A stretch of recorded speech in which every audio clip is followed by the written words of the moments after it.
What is up, guys? Hobby with Cage, episode 245, brought to you by Arena Club and Bleecker Trading. Um, it's been a couple of days. I did a little vacation action, so thanks for bearing with me. Took the family to Disney World, and it's funny. Last year, I started collecting Messi while I was in Disney, so a lot of Messi jerseys. So less Messi jerseys, still plenty in Disney World this time around, but so less this time than I saw the year before. I guess we're further removed from him joining Miami, and now losing to Seattle with his friend Suarez spitting on people allegedly. Anyway, bought another card while I was there. It's going to be my thing now. My annual pilgrimage to Disney and making a big purchase. It'll have to be finalized over the coming months, et cetera, and we'll go from there. Guys, I come in with sort of a renewed sense of energy here to start doing these episodes again as we get into the fall. Football's about to start, so that's always fun. We come off, if you look at gem rate and, another record grading month, the numbers look down, but they're actually up on daily volume because there are less grading days, business days in August than there were in July and there were in August the year before. You got PSA again grading over 1 million cards in a month. That's insane. And then you have, card ladder data, showing that, there were like $400 million in card sales, mostly on eBay. We've never had that kind of number. We've never had anything close to that kind of number. And you look at all the charts of kind of, the money being spent on cards, it's more than ever before. And it leads me to, my thoughts today. And my thoughts are, it is okay for you to sell something. It is perfectly okay for you to sell something. And there are a lot of people with a lot of opinions. I'm one of the idiots out there that just thinks you're going to listen to me and throw my opinion. I think it has some value because for the most part, I guess I'm going to call myself a hobby contrarian with some, actual facts behind it rather than just being a conspiracy theorist. Although if you look back in the annals of episodes, you'll see me wearing tinfoil hats and, coming up with conspiracy theories in the whole. I try to back my stuff up with, with support. My support on this one is really anecdotal. And the support on it is, how many times can you hear the phrase, no, this time is different, before you start thinking to yourself, is it really different? What's so different? And I'm sure you could come up with a bunch of reasons as to why you think it's different or why, the narrative can be supported by you saying it's different. But is it really different? I mean, sure, we have more volume, more people, more money being spent. There's some big high-end spenders coming in, but does what's going on with the Messi mega cracks really look that much different than what went on with the Jordan star? I mean, does it really look that different? The high-end stuff, does it really look different than what was going on last time where just prices went crazy on the high end and then kind of stretched the rest of the grades and people were paying crazy money for PSA 10s and that got people now spending more money for 9s and 8s and 7s. And then you start seeing some crazy prices, some eBay prices with feedback sellers, feedback buyers of 3 and 4 coming out of the woodwork with insane sales. Kaboom Gold selling for record prices. And then, what I find interesting is 100 people will post about the record price, but only 3 will post about card ladder saying that they're putting it in kind of like sales purgatory until they can confirm it was actually paid for. The exuberance, the excitement. I don't want to tamp it down. I love the excitement. I love that there are people paying attention to this hobby because we are all losers. We are all collecting cardboard with pictures of men on it. I mean, it's been said many, many times. This hobby, no matter how cool you think you are, it is not a cool person's hobby. I apologize for having to be the one to tell you that. Somebody's got to. But if it was ever close to cool, now is the time. Now is the time. $400 million being spent. Big money being spent. Big news on $13 million being spent on, dual logo man and, Mr. Incredible, Mr. Impossible Burger, Mr. whatever the hell his name is, Mr. I don't know what, you forget, the bald guy, he's buying cards and I mean, this is the time to be excited. Why should I be the one to throw the cold water on it? Because I have seen this movie. You've seen this movie.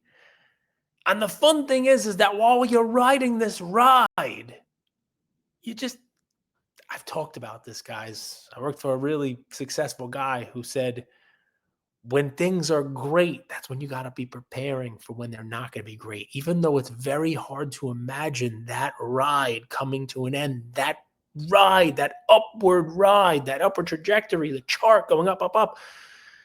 It happens when we're also on the down, right? When things are just going down, down, down, people, oh my God, panic, panic, panic. It's impossible. It's very difficult to envision that, picking back up at the time, but it always does. It never goes straight up. It always does come down. And when it's down, it always eventually comes back up. This is the cycle of things. The difficult part is what somebody said to me when I passed on my $425,000 bank wire offer for my Michael Jordan rookie card. They said I was being emotional, and I have to make my decisions separate from emotion. And I can't say, oh, I'm holding on to this card because it's going to be $1 million card because everybody says it's going to be $1 million. It's going to be $1 million. I'm attached to it. I'm right about this card. I bought it cheap and I'm going to ride it up.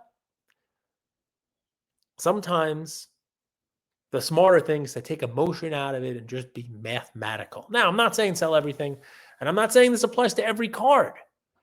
And one of the interesting, kind of throwing cold water on my own cold water is this.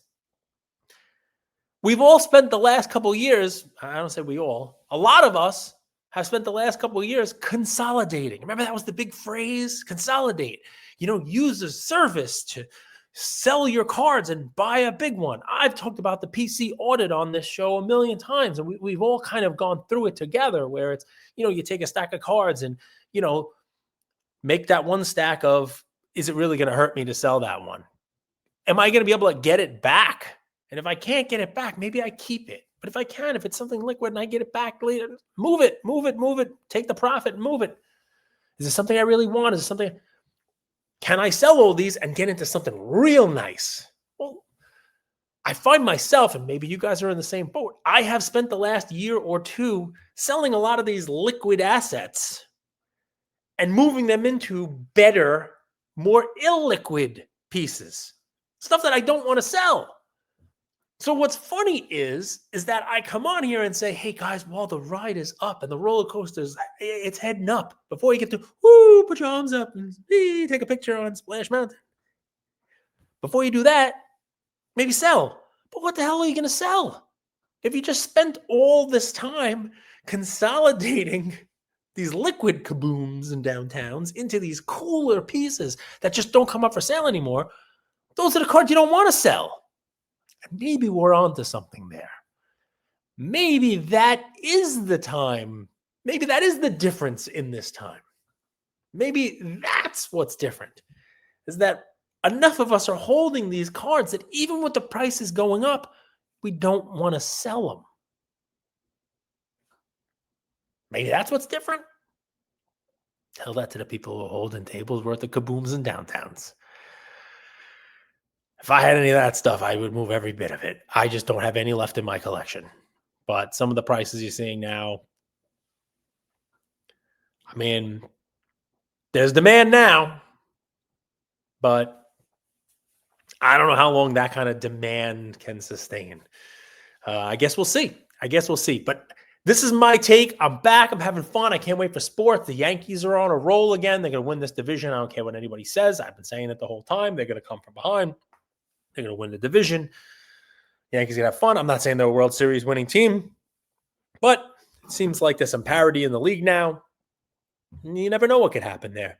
So baseball is going to get fun and interesting as October approaches, and football starting up in a matter of days. And, basketball will be here before you know it. You got the World Cup on the horizon. There's a lot of reasons to think that there's some sustainability in what we're doing here. That, we're heading into a good cycle. We're seeing some real momentum. We're seeing some companies come in and spend money. We're seeing cards being graded.